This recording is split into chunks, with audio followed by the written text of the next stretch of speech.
अगर voting as, अगर women की जो वोटिंग एज भी अगर हम बढ़ा देंगे तो वुमेन की वोटिंग रेंज, जो वोट डालने की जो रेंज होती है वो भी तो कम हो जाएगी ना यंगस्टर्स में। फिर ये चीज़ तो मेल में भी हमें करना चाहिए, क्योंकि अगर मेल की जब मैरिज एज जो है वो 21 ईयर्स है, बट उसकी वोटिंग एज तो भी 18 साल है, तो उसकी भी वोटिंग एज बढ़ा देते, फिर यूनिफॉर्म सिविल कोड आ जाएगा उसमें। आपका स्वागत है अन्य रेस फ्लू में। और आज हम जिस टॉपिक पे हम लोग रिएक्शन करने वाले हैं, ये टॉपिक है गर्ल्स की एज पे जो कि 21 ईयर्स कर दी गई है, which I feel like which is done very correctly and it should be done. क्योंकि 21 साल मतलब पहले तो 18 साल की थी तो मतलब ये था कि लाइक 12th पास करते ही they can get married, but जब 21 ईयर्स की एज हो जाएगी at least she would be graduated और अपनी लाइफ में आपको एक मेच्योरिटी लेवल भी खुल जाएगा। लोग कहते हैं कि 18 साल में पहले मेच्योर हो जाती है लड़कियां, जो होती जल्दी मेच्योर हो जाती है। मैं मानती हूँ कि कोई भी इंसान इतनी जल्दी कोई मेच्योर नहीं होता, दे नीड सम टाइम। वो अपनी लाइफ के एक्सपीरियंस से वो मेच्योर होता है रादर दैन कि उसकी एज उसे मेच्योर करती है। कोई इंसान अगर 20, 25, 26 ईयर्स का भी हो जाए तो आप उसे उम्मीद नहीं कर सकते कि वो बंदा मेच्योर ही होगा, बिकॉज उसने अपने लाइफ एक्सपीरियंस उतने नहीं देखे होंगे। Life experience makes you mature person. तो आई फील लाइक कि 21 एज करना which was I feel like कि ठीक है, मतलब it would be a right thing to do, but मैं मानती हूँ कि लड़कियां भी जो होंगी वो थोड़ी इस्टेब्लिशमेंट की तरफ जाएंगी, वो अपनी ग्रेजुएशन ले पाएंगी और वो अपनी लाइफ में कुछ मतलब अपनी लाइफ में कुछ कर पाएंगी। क्योंकि बहुत ऐसी जगह होती है, मतलब इट्स जस्ट नॉट कि हम लोग जहाँ पे देखते हैं वो सब कुछ फाइन एंड परफेक्ट हो। बहुत सारी ऐसी जगह है जहाँ पे मतलब उन्हें प्रॉपर तरीके का उन्हें हक नहीं मिलता, वो लोग प्रॉपर तरीके से अपने प्रोफेशनल लाइफ में ग्रो नहीं कर पाते। मैंने अपने खुद मतलब मैंने काफ़ी सुना है, मैंने स्टोरीज मेरी फ्रेंड्स बता दी थी जब कि उसके ही मतलब जब मतलब कॉलेज में जब हम लोग थे तो उसने बताया था कि उसकी कोई फ्रेंड थी, after in 12th after like passing 12th उसकी शादी हुई थी। तो मेरे लिए ये था कि मतलब it's still young, it's very much young. मतलब अगर हम लोग अगर अपनी एज के अकॉर्डिंग हम सोचें तो it's I feel like it's very much young कि उसकी इतनी जल्दी शादी हो गई। बट उसकी फैमिली चाहती थी क्योंकि उसकी फैमिली में जो था वो जल्दी शादी करते हैं, तो आई डोंट नो, बट मुझे लगता है कि अपनी लाइफ में अगर आप कुछ मतलब आपने एटलीस्ट 12th तक भी जो पढ़ाई करी, मतलब फर्स्ट से लेके मतलब नर्सरी से लेके 12th तक, मतलब 14 ईयर्स की आपकी पढ़ाई होती है total, I am thinking correctly right. तो 14 ईयर्स की पढ़ाई में भी आपने इतना सैक्रिफाइस करा है 14 ईयर्स तक। कुछ साल अगर आप और दे दोगे तो मतलब अपनी लाइफ में एटलीस्ट कुछ कर तो पाओगे, कुछ बेनिफिट ऑफ डाउट तो ले पाओगे। और ये होता है कि आपकी टोटल डिपेंडेंसी जो होती है, हमेशा से सोसाइटी में ये चीज़ की उम्मीद रखी गई है कि मेल है वो ही सब कुछ अर्न करेगा and he will take the whole responsibility, but that is not correct यार। मतलब आप किसी एक आदमी से भी कैसे उम्मीद रख सकते हो कि वो सारी जिम्मेदारी ले। मतलब it's the part of a women also कि वो भी अपनी लाइफ की कुछ कुछ रिस्पॉन्सिबिलिटी खुद भी ले। कल को इफ द अदर पार्टनर वो फॉल हो जाता है तो एटलीस्ट आपके पास खुद तो कोई रहेगा जो उसको सपोर्ट कर सके, एंड उस पार्टनर पे भी कोई बर्डन नहीं पड़ेगा कि अच्छा चलो मैं नहीं रहा तो एटलीस्ट कोई तो संभाल लेगा। आप किसी और पे फिर अपनी डिपेंडेंसी दिखाओगे, फिर किसी और पे डिपेंडेंसी दिखाओगे, फिर किसी और पे डिपेंडेंसी दिखाओगे, तो ये डिपेंडेंसी वाली लाइफ रहेगी। तो उस इंडिपेंडेंट होने के लिए, आप उस इंडिपेंडेंस को पाने के लिए the only thing which you can do is you study and get a like a professional life in your career. उससे क्या होगा कि आपको अपनी खुद की एस्टैब्लिशमेंट में भी रहोगे, आपकी खुद की ओपिनियंस की भी वैल्यू रहने वाली है, एंड यू विल नो कि what is the right thing to do, what is the wrong thing to do. तो आई फील लाइक 21 एज जो करा गया है गवर्नमेंट ने, that is a very correct thing to do and ये होना भी चाहिए, ताकि लड़कियों के पास एक खुद का एक डिसीजन मेकिंग भी रहे। बट मैं फिर कहीं कहीं मुझे लगता है कि कहीं कहीं थोड़ी बहुत हिपोक्रेसी भी फिर आ जाती है कि अगर बात आती है जब अपनी लाइफ में किसी को लाइक पार्टनर चुनने के बारे में, तब भी मतलब ये होता है कि फिर आपकी सारी ओपिनियंस जो होते हैं वो कैंसिल आउट हो जाती है एंड फिर आपके सोसाइटल इन्फ्लुएंस ज़्यादातर इन्वॉल्व हो जाती है, जो कि क्या जरूरत है। मतलब if she is like 21, if the person is also giving the right of like 21 to make a decision, let her be independent and make her decision about her life also and respect that also, जो कि कहीं कहीं जगहों में अभी भी नहीं होता है। तो लेट्स सी हमें यहाँ पे क्या अंडरस्टैंड करने को मिलेगा, एंड ये एक वर्ल्ड अफेयर्स की वीडियो है तो लेट्स सी हमें क्या फाइंड आउट करेंगे। बट उससे पहले आप प्लीज गाइस लाइक करो, सब्सक्राइब करो, और मुझे कमेंट सेक्शन पे आप लिख के जरूर बताओ कि आपकी खुद की क्या ओपिनियंस है। अगर आपकी खुद की कोई सजेशन है जिसमें मैं रिएक्शन या फिर एक्सप्लेनेटरी वीडियो बनाऊं तो वो मुझे डेफिनेटली कमेंट सेक्शन पे लिख के जरूर बताइए।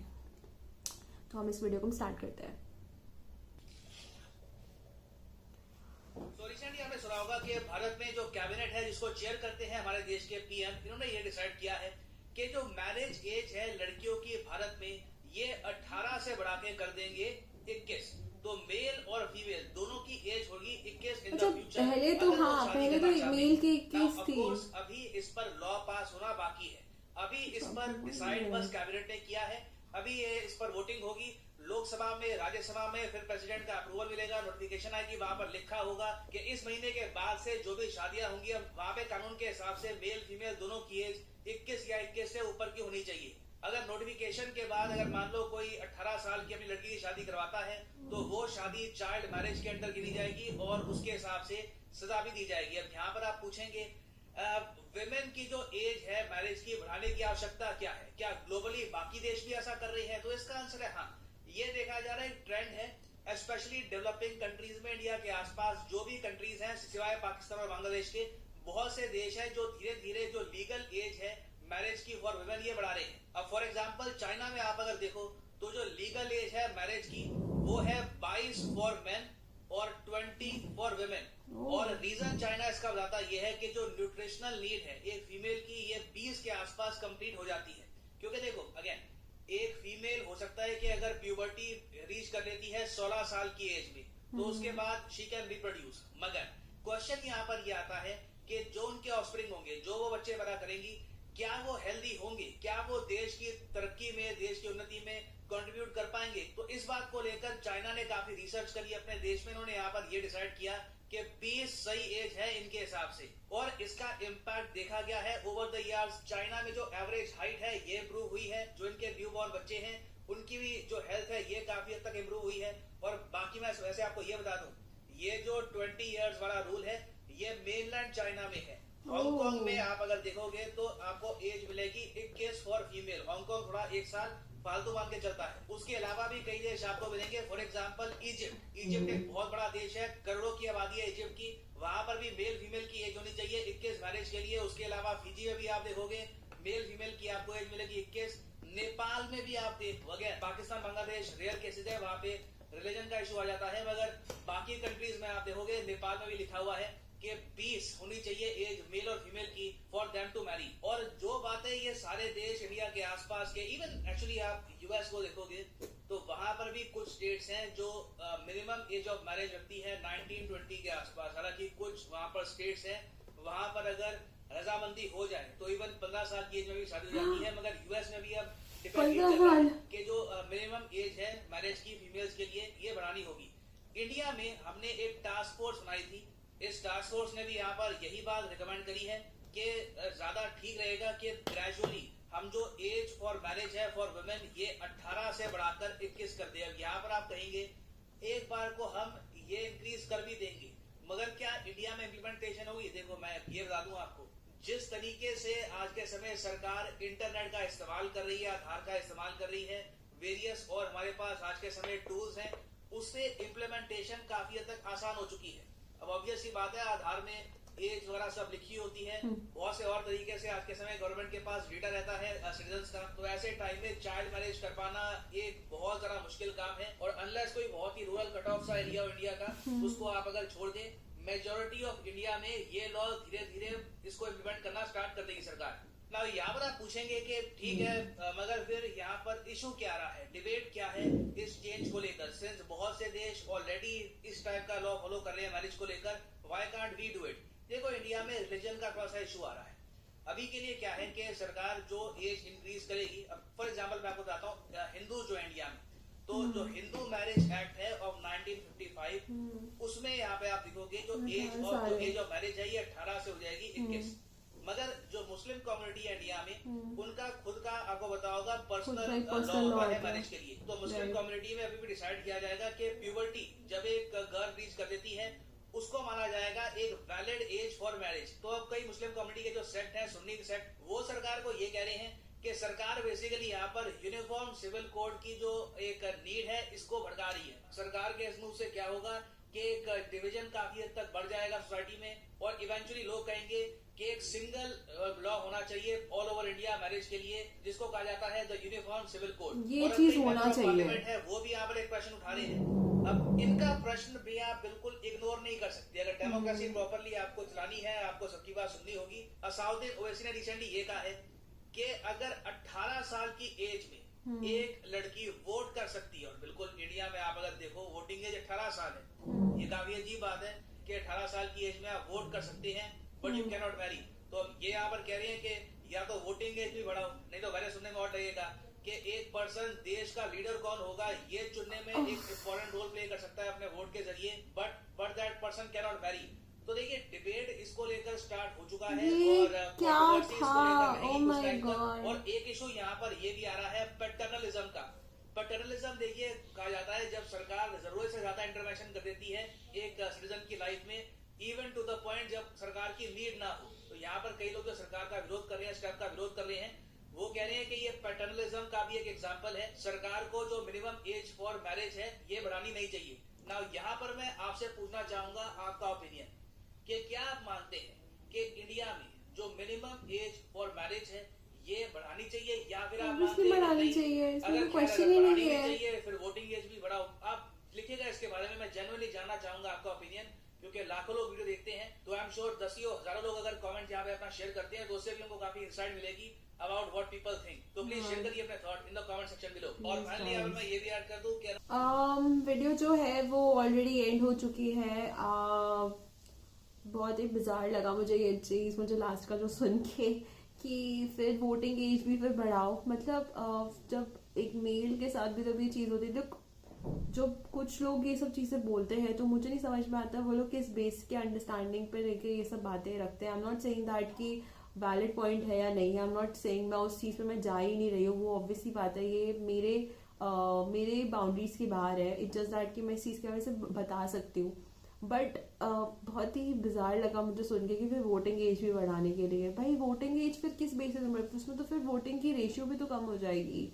अगर वोटिंग एज है कि विमेन की जो वोटिंग एज भी अगर हम बढ़ा देंगे तो वुमेन की वोटिंग रेंज, जो वोटिंग वोट डालने की जो रेंज होती है वो भी तो कम हो जाएगी ना यंगस्टर्स में। फिर ये चीज तो मेल में भी हमें करना चाहिए, क्योंकि अगर मेल की जो मैरिज एज जो है वो 21 ईयर्स है बट उसकी वोटिंग एज तो भी 18 साल है, तो उसकी भी वोटिंग एज बढ़ा देते, फिर यूनिफॉर्म सिविल कोड आ जाएगा उसमें। और मैं मानती हूँ कि इसमें यूनिफॉर्म सिविल कोड को इंटरवीन करना चाहिए, क्योंकि बताओ बहुत सारी ऐसी कंट्रीज है जैसे कि यूएस वगैरह है। हम जब अपने कंट्रीज के कंपैरिजन हम यूएस के और बाहर के देशों से हम करते हैं, बहुत सारी चीजें जो है ना वहाँ पे वैसे एप्लीकेबल होती है। जैसे कि यूएस में भी होता है कि सारे मतलब एक लॉ बनाया है और वो सबको मानना है। यहाँ पे भी अगर हम लोग उस चीज की हम थोड़ी सी एप्लीकेबिलिटी, स्पेशली इस एज फैक्टर को लेके, मैरिज के एज फैक्टर को लेके, क्योंकि मैरिज जो होती है ये आपके पूरे ग्रोथ पॉपुलेशन पर भी इफेक्ट पड़ता है। तो मैरिज की एज पॉपुलेशन जब होती है उसमें भी we can do this thing कि यूनिफॉर्म सिविल कोड हमें ऐड करना चाहिए ताकि सब लोग इस चीज को माने। बट अगर हम एक एक्सेप्शंस कैटेगरी जब हम दे देते तो उसमें कभी कभी डिवीजन क्रिएट होने के चांसेस होते हैं।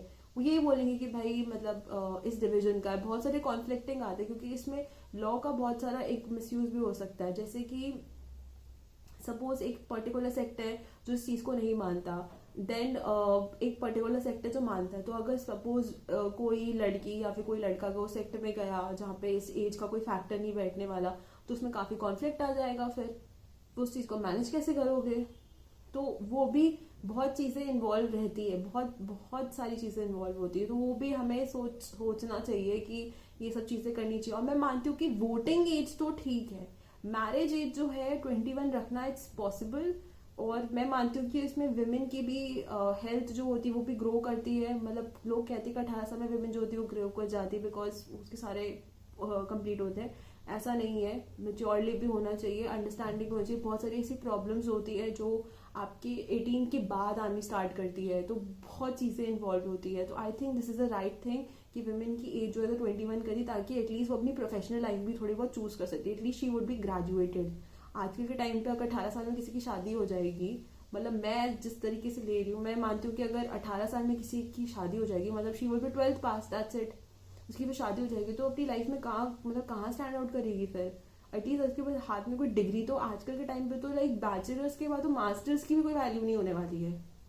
ये आजकल मोस्टली सब लोग मास्टर्स लेते हैं, लेकिन अगर 12th पास हो गया उसमें शादी हो जाएगी तो भाई आई डोंट नो कहाँ पे स्टैंड आउट होगा। आई डोंट नो कि इसमें क्या होल्ड करने वाला है, ये होल्ड क्या होगा क्या नहीं होगा, ये फ्यूचरिस्टिक है एंड ये फ्यूचर में ही डिसाइड हो सकता है या फिर गवर्नमेंट डिसाइड करेगी। I am not in a position कि मैं इन सब चीज़ों के ऊपर मैं कुछ बोल सकूँ। ये बस ये था कि ये शायद अगर होता तो बहुत अच्छा स्टैंड आउट करता। इसी के साथ हम इस वीडियो को यहीं पर हम एंड करते हैं। अगर आप लोगों को मेरा वीडियो अच्छा लगा तो प्लीज़ गाइस लाइक करो, सब्सक्राइब करो और डेफिनेटली मुझे कमेंट सेक्शन पर लिख के ज़रूर बताओ कि आप लोगों का क्या ओपिनियंस है, आप लोग क्या सोचते हो इस मैरिज एज फैक्टर को लेके जो वुमेन की 21 ईयर्स हो गई है, आपकी क्या खुद की क्या ओपिनियंस है। डेफिनेटली आप मुझे कमेंट सेक्शन पर लिख के ज़रूर बताओ और मुझे सजेस्ट करो कि आप लोग किस वीडियो पे आप चाहते हो कि मैं रिएक्शन बनाऊं या फिर कोई एक एक्सप्लेनेटरी वीडियो बनाऊं, वो भी मुझे आप डेफिनेटली कमेंट सेक्शन पर लिख के ज़रूर बताइए। तो इसी के साथ हम इस वीडियो को यहीं पर हम एंड करते हैं और हम आपको मिलेंगे अपनी नेक्स्ट वीडियो पे।